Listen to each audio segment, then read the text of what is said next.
Per 9000's game room. Okay, so the game I'm looking at here was originally called Bombuzal and was made by a company called Imageworks. It was originally released for the Amiga, the Atari ST and the Commodore 64, but in 1990 they brought out a SNES version. For a reason unknown to me, the US version, which is the one I own, is retitled Kablooey.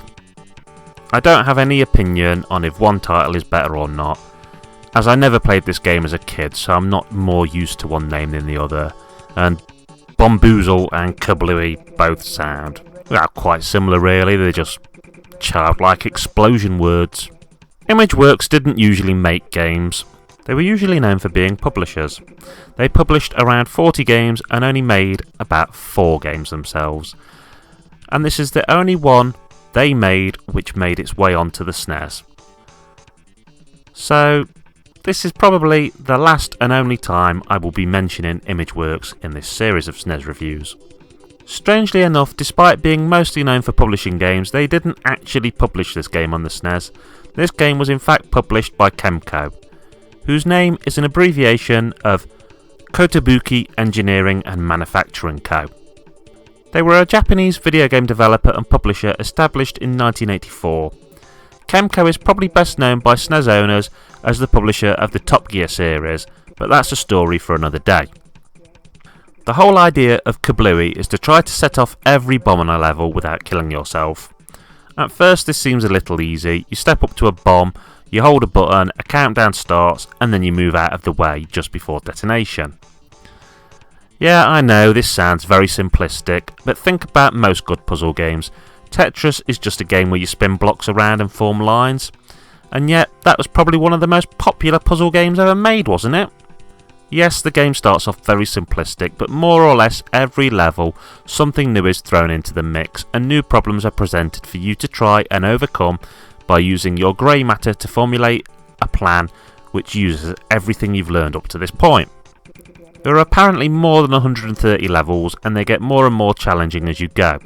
The graphics at the time were trying to be all 3D and cool, your sprite is large and has quite a bit of characterisation, but in this regard the game hasn't aged well. The water, for example, is just made up of blue rectangles.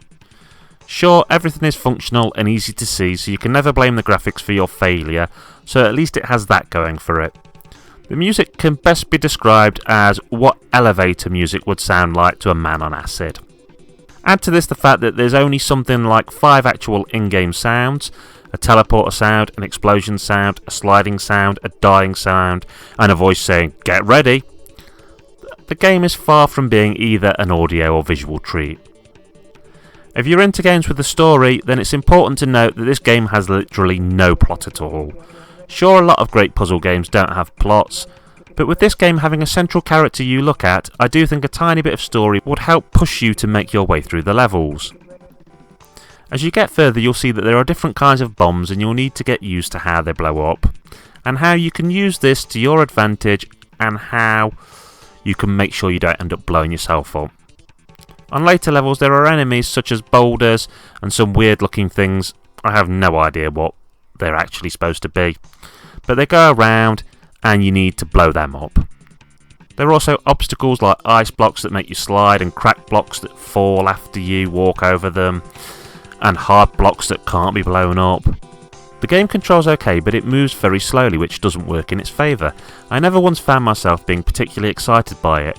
At times you felt smart for working a problem out, but really, from my perspective, there was far more grind than there was enjoyment, and that's not the sign of a good game. If I'm to be totally honest, I rate this game smack down the middle, 5 out of 10. If you want to buy retro games, there are a lot better games out there to spend your money on. It's a functional puzzle game which both frustrates and rewards, but at the end of the day, it is deeply forgettable. I think I would have been a lot happier if I had played this game back on the Commodore 64 or the Amiga, as it probably would have been a reasonably cheap game. But if I had paid the price of a standard SNES game for this at launch, I'd have felt pretty darn annoyed. As far as I can tell, this game never got a PAL release, so if you want to play it then you're going to have to buy an American Kablooey or Japanese Bombuzal cart. There's no real need to read anything for this game, so either would probably be fine, as long as you have an import machine, a modified machine or a converter. The price for this game cart only seems to be around £7 to £10. I got mine years ago when I was in Canada in what can best be described as a giant charity store for about $3 Canadian after tax. Which, yeah, I'd recommend it for that price, but at £10 it's quite steep for what is a decidingly average game. Okay, that's Kerr9000 signing off. Keep on gaming.